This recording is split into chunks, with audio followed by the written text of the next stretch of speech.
कन्नेभिः शृणुयां देवाः भद्रं पश्यमाक्षवीर्ययत्राः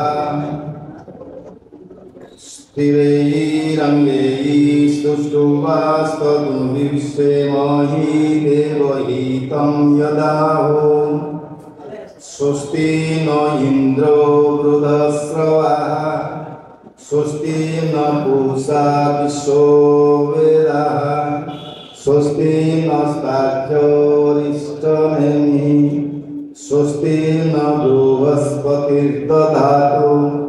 ओम शांति शांति शांति।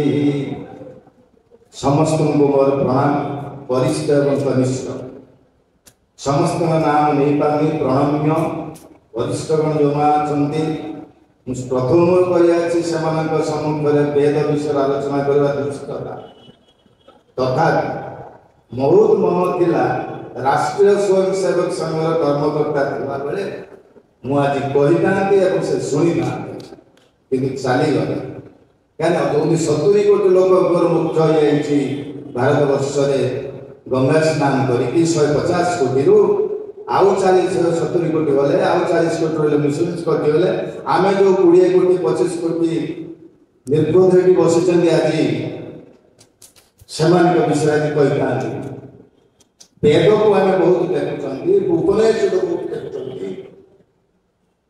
किंतु प्रत्येक कार्य आम ठीक उल्टा करुचे मुझे पढ़ी गोटे मंत्र को व्याख्या कर इंजीनियर ब्रजबंधु पंडा महोदय दशम मंडल से मंत्रटी को स्थानित करस्थित जानुरी फेब्रुआरी मास संख्या कि चमत्कार थिला शासन प्रणाली शासन तंत्र विषय रूपरेख कहते सेगुड़ा कहवा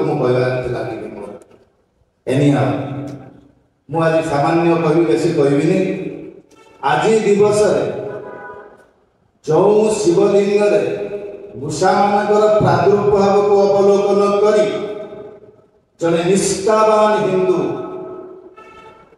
मनर परिवर्तन होची मन चित्त बुद्धि परिवर्तन एवं ये जो असारता को लक्ष्य करुचंती बोधि विकसित हो जाउची बोधि एठी कहा जाय पारे बोधि एठी ज्ञानालोकित हो जाउची असारता को त्याग करी से खोजचंती निर्गुण परम ब्रह्म परमात्मा को अनुसरण बाहिरचंती एवं ए मूषा मानकर लिंग उपरे चढ़ीवार प्रादुर्भाव एक महान आर्य समाज सृष्टि करितला एवं वेद उद्धार करितला हुए कतकि से न आसी थान्ते आज वेदर अवस्था कौन होता ताहा किए कोई परिबो सेही बोली आउ जने व्यक्ति यज्ञशाला रे पशु मानकर हत्या एवं यज्ञशाला कांठ अति रक्तरे अति रक्त रंग माने रंगित होता समय पिता को प्रश्न पचारुचंती हे पिता ये यज्ञर पशुवध करी ब्राह्मण मानकर अवध्य एक ध्वनि रे आपण भाबुचंती स्वर्ग को जिवे असंभव विमुखा पड़ती एवं बोधिसत्ता प्रज्वलित होती एवं ज्ञान लाभ करिसंती एवं वेदर कुसंस्कार पशु वेद हीन प्रतिनिधि जाति प्रथा विरुद्ध स्वर उत्तोलन करी से भगवान बुद्ध होइछंती आउ जने कलिकता ब्रिटिश राजधानी शहर रे हाफ पैंट पिंधि बुलुवा बेले केते जन इंग्रेजी मानकर लाठी को देखी आउ जने भाबुची जे भारत वर्षर 25 कोटी लोकन को केते दूररु 1.5 कोटी लोक आसी को शासन केमिति कले एवं से जन इंग्लिश साहेब आसी ताको जने पिला तू एति कानी के आइछु जा घर को से कहला मु जेबी नाही कले बाड़ी देखुछु से बाड़ी रे थे पिला को दीप पहाड़ नहीं चलती एवं से बाड़ी को छड़े हनी साथ पर दीपान कर दैछुती समय आसुचे इंग्रज माने तुमको आमे ही माने विताड़ित करिबु एवं भारत को स्वाधीनता दबु से स्वामी विवेकानंद ସେତେବେଳେ ତାଙ୍କର ବୁଦ୍ଧି ମଧ୍ୟ ପ୍ରଚଳିତ ହେଉଠିଛି ଏବଂ ଆଲୋଚିତ ହେଉଠିଛି। ସେ କଥା ଆଲୋଚନା ହଉ। ସେମାନେ କହିଥିଲେ ଆଲୋଚନା କରୁ, କିଏ କରିବ? ଆମେ ତ ଦେଖିଲୁ କେତେକ ଆର୍ଯ୍ୟ ସମାଜ ଯାଇକି ସେଠି ବୁଡ଼ ପକାଉଛନ୍ତି। ଆମେ ତ ଦେଖିଲୁ କେତେ ଆର୍ଯ୍ୟ ସମାଜ ବେଦର ମନ୍ତ୍ର ଗାନ କରିକି କୋଳି ପୂଜା କରୁଛନ୍ତି। ମତେ କହିଲେ ଆପଣଙ୍କ ଶିବରାତ୍ରି ଉପବାସ କରୁଛନ୍ତି। ହଁ, ମୁଁ ଶିବରାତ୍ରି ଉପବାସ କରେ, ଏଇଟା ମୋର ପରମ୍ପରା, এইটা মোর পিতামাতা পাখে শুনেছি। ମୁଁ ବ୍ରାହ୍ମଣର ଜନ୍ମ ଶିବ ପୂଜା କରିବି ଏବଂ ଆଜି କିଛି ମୁଁ ଉପବାସ କରିବି। କିନ୍ତୁ ମୁଁ ଭଲ ଭାବରେ ଚିହ୍ନିଛି, ଜାଣିଛି ମୁଁ ଯେଉଁ ଶିବଙ୍କୁ ପୂଜା କରୁଛି ସେ ଶିବ ହେଉଛନ୍ତି ପରମେଶ୍ୱର ପରମାତ୍ମା, ଯାହାର ରୂପ ନାହିଁ, ଗୁଣ ନାହିଁ ଏବଂ ସର୍ବବ୍ୟାପୀ ପରମାତ୍ମା ଈଶ୍ୱରଙ୍କୁ ପୂଜା କରୁছে। ସେ ମୋର ରୁଦ୍ର, ସିଏ ମୋର ଶିବ। ଇଏ ଏକ ପ୍ରତୀକ ଭାବରେ ରଖିଛି ମୋର, ଆଉ କିଛି କରିବାନି। କାହିଁକି? ମୁଁ ଜାଣେ ଏ ଭାରତବର୍ଷରେ କେତେ ପରମ୍ପରାକୁ ମୋତେ ସମ୍ମାନ ଦେବାକୁ ପଡ଼ିବ କି ପଡ଼ିବ। କିନ୍ତୁ ମୂଳ ତତ୍ତ୍ୱକୁ ବୁଝେଇବ କିଏ? ଶିବ ତତ୍ତ୍ୱକୁ ବୁଝେଇବ କିଏ ଲୋକମାନଙ୍କୁ? ଦେଖନ୍ତୁ, ମୁଁ ବେଶୀ କହିବିନି, ଖାଲି ଗୋଟିଏ ମନ୍ତ୍ର ମୁଁ ଆଲୋଚନା କରିବି, ଯେଉଁ ମନ୍ତ୍ରଟି ମୋତେ ବିଶ୍ୱାସ କଲେ ଅନେକ କଥା କହିଯିବି। ତେଣୁ ମୁଁ ସେ କଥା ମୁଁ ବେଶୀ ଯିବିନି। ଆପଣମାନଙ୍କୁ ଗୋଟିଏ ମନ୍ତ୍ର ଋଗ୍ବେଦର 10ମ ମଣ୍ଡଳ 113/1 ବିଷୟବସ୍ତୁଟି ହେଉଛି ଗଣତନ୍ତ୍ର ଶାସନରେ ରାଜା ବା ରାଷ୍ଟ୍ରପତି ପ୍ରଜାମାନଙ୍କ ଦ୍ୱାରା ନିର୍ବାଚିତ ହୁଅନ୍ତି। ମନ୍ତ୍ରକୁ ପ୍ରକୃତରେ ସୁନ୍ଦର ଭାବରେ ଏତେ ସଂକ୍ଷେପରେ ସାବଲୀଳ ଭାବରେ ସେ ଉପସ୍ଥାପନ କରିଛନ୍ତି ବ୍ରଜବନ୍ଧୁ ପଣ୍ଡା। ମୁଁ ତାଙ୍କୁ ଏହି ମଞ୍ଚ ଉପରେ ବସି ବାରମ୍ବାର ପ୍ରଣିପାତ କରୁଛି ଏବଂ ସେ ଲେଖିଛନ୍ତି ସେଥିରେ ମନ୍ତ୍ରଟି ହେଉଛି ଆତ୍ୱହା ସମନ୍ତରେଦି ଧ୍ରୁବସ୍ତିଷ୍ଠା ବିଜାଚଳି ବିଶ୍ୱସ୍ତ୍ୱା ସର୍ବବାଞ୍ଚନ୍ତୁ ମାତୃଦ୍ରାଷ୍ଟଦିମଦ୍ଭ୍ରସତ। ये तो पढ़िदेला, पढ़िदेले बुझिया कष्ट होଉଛି। କାରଣ ଏ ଯୋଉ ଆମର ଦେବ ବାବୁ ତାଙ୍କର ଭଜନ ଗାଉଛନ୍ତି, ସେ ଗାଇ ଚାଲିଛନ୍ତି, ସେ ମନରେ ଭାବୁଛନ୍ତି ଭଲ ଲାଗୁଛି। ତୁ ଦେଖ 300 ତାଳି ହେଲେ କିନ୍ତୁ ବନ୍ଦ କର। ଏଇଟା ହେଉଛି ଆମର, ଆମେ ଭିତରୁ ବସୁନାହାନ୍ତି। ଏ ମନ୍ତ୍ର ସେ କହୁଛନ୍ତି ଯେ ସ୍ୱଭାବ ଯେଉଁମାନେ ରାଜା, ଯେଉଁମାନେ ଶାସକ, ଆଜି 5000 ବର୍ଷର ଉର୍ଦ୍ଧ୍ୱରେ ଋଷିମାନେ ଚିନ୍ତା କରୁଥିଲେ ଏ ରାଜ୍ୟର ଶାସକ କିଏ ହେବ ଏବଂ କିଭଳି ହେବା ଉଚିତ, ତାକୁ ଆମେ ପ୍ରତିପାଳିତ କରୁଛନ୍ତି କି?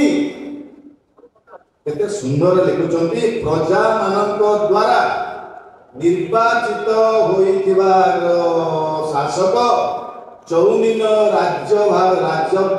ରାଜ୍ୟାଭିଷେକ ତାଙ୍କର ହୁଏ। ସେଇଦିନ ପୁରୋହିତ କହୁଛନ୍ତି କାହାକୁ? ରାଜାଙ୍କୁ ଆଶୀର୍ବାଦ କରୁଛନ୍ତି। କ'ଣ? ତୁମକୁ ପ୍ରଜାମାନଙ୍କ ଗହଣକୁ ଆଣିଛି, ଏ ରାଜନ ତୁମକୁ ପ୍ରଜାମାନଙ୍କ ଗହଣକୁ ଆଣିଛି, ତୁମେ ପ୍ରଜାମାନଙ୍କ ମଧ୍ୟରୁ ନିର୍ବାଚିତ ହେଉଛ। ଏଇ ଯେଉଁ ଶିକ୍ଷାଟି ମଧ୍ୟ ରାଷ୍ଟ୍ରୀୟ ସ୍ୱୟଂସେବକ ସଂଘ ଦିଏ, ଅତି ସୁନ୍ଦର ଭାବରେ ଦିଏ। ସେ ବି ଆମ ସଂସ୍କୃତର ବହୁତ ଜିନିଷ ରାଷ୍ଟ୍ରୀୟ ସ୍ୱୟଂସେବକ ସଂଘ କରୁଛନ୍ତି। ଏ ଜିନିଷ ଗୋଟେ ଭଲ ଜିନିଷ। ସେ କହୁଛନ୍ତି ଯେ ତୁମେ ପ୍ରଜାମାନଙ୍କ ମଧ୍ୟରୁ ନିର୍ବାଚିତ ହେଇଛ, ଗର୍ଭଭାବ ପୋଷଣ କରି ତୁମେ ପ୍ରଜାମାନଙ୍କର ଅଗମ୍ୟ ହୁଅ ନାହିଁ। ଏ ରାଜନ, ତୁମେ ଆଜି ରାଜ୍ୟାଭିଷେକ ହେଇଛ ବୋଲିକି ମନରେ ଗର୍ବ ଆଣନି ଏବଂ ଯେଉଁ ସମୟରେ ଗର୍ବ ତୁମ ଭିତରକୁ ପ୍ରବେଶ କରିବ, ସେଇଦିନ ତୁମେ ପ୍ରଜାମାନଙ୍କର ଅଗମ୍ୟ ହେଇଯିବ। What a wonderful advice to the king who is being coronated on that day. ସେ କଥା ବୁଝୁଛନ୍ତି ଆମେ କି? ଆଉ କ'ଣ କହୁଛନ୍ତି? ନିଜର କର୍ତ୍ତବ୍ୟ ରାଜଧର୍ମ ରୂପେ ପାଳନ କରି ଧ୍ରୁବ ଦୃଷ୍ଟ ରାଜ ସିଂହାସନରେ ଦୃଢ଼ ଭାବେ ଆସନ ହୁଅ। ରାଜଧର୍ମ ପାଳନ କର। ଏଇ ରାଜଧର୍ମ କଥା ଆମ ପରମ ଯେ ଥିଲେ ଆମର ପ୍ରଧାନମନ୍ତ୍ରୀ ଯେତେବେଳେ ଗୁଜରାଟ ହିଂସା ହେଇଥିଲା, ସେତେବେଳେ ସେ କହିଥିଲେ ସେଠିକାର ମୁଖ୍ୟମନ୍ତ୍ରୀ ବର୍ତ୍ତମାନ ପ୍ରଧାନମନ୍ତ୍ରୀ ଯେ ରାଜଧର୍ମ ପାଳନ କର। ତମେ ରାଜଧର୍ମ ପାଳନ କର, ହିଂସାର ହ୍ରାସ ଘଟିବ। ସେଇ କଥା ପୁରୋହିତ ସେମାନେ କହୁଛନ୍ତି। ଆଉ କ'ଣ ଦ୍ୱିତୀୟରେ କହୁଛନ୍ତି? କ'ଣ ନା ସମ୍ପୂର୍ଣ୍ଣ ନ୍ୟାୟ ନିରପେକ୍ଷ ଭାବରେ ଶାସନ କାର୍ଯ୍ୟ सुदक्ष परिचालन सह प्रजामान प्रति एभली कौशल व्यवहार प्रदर्शन कर जेपरि सर्वा विष समस्त प्रजावर्ग त्वा बाछन्तु तुमको चाहन्तु लास्ट से कहउछन्ती जोंदा विषस्त्वा सर्वा बाछन्तु मा पुत्रस्त्रमधि भ्रसत तो एमिति काम तो करिवा आचरण करिवो सुशासन देव प्रजा मानकर व्यवहार करिवो प्रजा मानकर सुख दुख बुझिवो कि राजन एई जिनिस गुडी कर तुम मानकु प्रजा माने सब बेले चाहिबे भोटियर कहउछन्ती तीक्ष्ण दंडदाता होई तुमे प्रजा मानकर उद्वेगर कारण हो नाही क्रुएलिटी दंड देव प्रजा मानकु सेभली काम तुमे करनी काहेकि ना मृत्यु दंडदाता होई हिरस्कृतर आज्ञादाता मध्य हो नाही यथार्थ दंडदाता होई मध्य तुमे प्रजा मानकर पुण्य लोक तुमे प्रजा मानक प्रति यथोचित व्यवहार कर ये जो कथाटा से माने कहउछन्ती मु बेसी आउ ताको देखि ए बोल भाव सुंदर बात से परिचंती तुम द्वारा प्रश्न कोनोसी तारे अयोग्य कोनोसी लोक अयोग्य लोक को तुमे प्रशंसा कर नाही आमे तो प्रशंसा करे को चाहि बसिछु जे प्रशंसार पात्र नुहे ताको कहिसे एटी कते बसितला बले हमर बंधन मैडम एटी आसी से केतोटी छाडुचंदी यूट्यूब रे तांकर जो वेद उपरे किछि कहउछन छाडुचंदी तो मु कहले हां भलो कहबार माने कोन मते गोटे कथा कहतु आपण माने मातृशक्ति वर्चन समस्त वर्चन केते बरण्य वेदविद माने कि वर्चन हम पर्सनल समस्त कि जाने आजी दिन रे केते जण नारी अछंती ओडिसा रे वंदना मिश्रक भली वेदाध्ययन करी एवं सहस्र लोक को सुनाइबे कहतु आपण माने केते जण अछंती ये एकुटिया मु कहूनी केते जण अछंती तेणु सी निश्चित भाव में आमर कृतज्ञता प्राप्त करवा उचित कृतज्ञता नुहे मुझे कहूनी ये समस्त अच्छा आप देखो ये बसुँगी ये जी बस चेयर मार्डर ये बस आम तो छुआ बेले केवल दी जन जानू सन्न देवी और इंजीनियर प्रियव्रत दास ये दी जन होते वेदर प्रचार करते आम सब वेद भी पढ़ुनी ऋग्वेद स्वर चतुर्वेद स्वर अथर्वेद स्वर सब पढ़ु आज एते अच्छे बस मो पाखे वीरेन्द्र महाशय आपण माने आम आम तो बुढ़ा आम तो टोका भी जो बुढ़ा तो जो माने पिला माने आसुचंती आपणकर व्यवहार आचरण से आकृष्ट रहे एथर कारण आ बहुत ताको से बर्तन लेखुचंती चतुर्वेदर भाष्य करूचंती सब 40 ताकर मु कहले आपण एमिति भाव रे लेखन जो भाषा का आमर सबुदिन चालीचरण भाषा हेतिबो बड़ बड़ माने क्लिष्ट वार्ड देई निजर पांडित्य जमिति देखाई संस्कृत पंडित माने वेद को रसाताल कर देते जापले पुराण गुडा को उठी पड़ते लगे आ पुराण कर राज्य मध्य कमुनी बर्तमान पुराण मानकर जो आस्पर्धा पुराण मान जो प्रभाव से एमिति वेद वेदांत उपनिषद षडदर्शन को मारी बसछि एपर्यंत गंगारे 70 कोटी लोक मध्य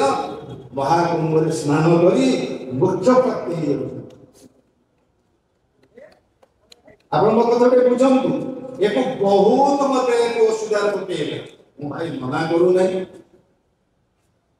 भगवान निर्गुण परम ब्रह्म को आप सगुण करंतु नाना प्रकार आपण माने मन रखा उचित जो मूल पिंड होची मोर वेद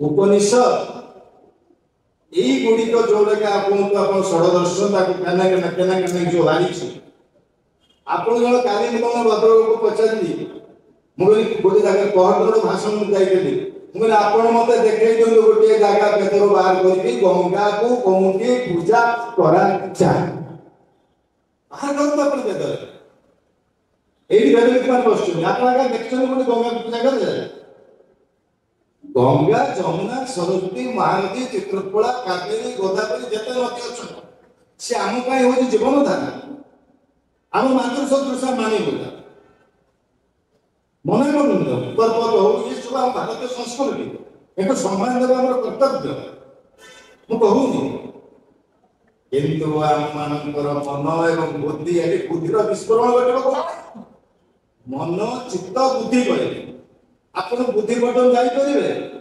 यही प्रकार सब कारखाना जेपर्यंत घटुवा आम समाज आमे वेदर प्रत्येक मंत्र को उपठर भाव कहूबा एवं बुद्धि पाखरे पहुंची पारिबा नाही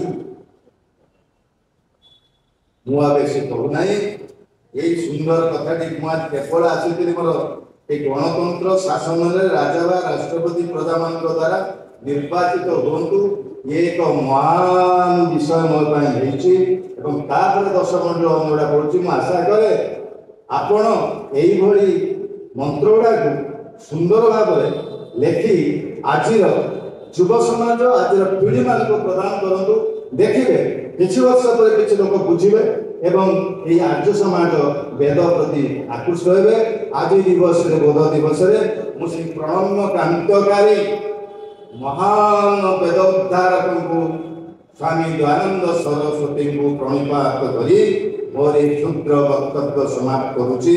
नमस्कार, धन्यवाद।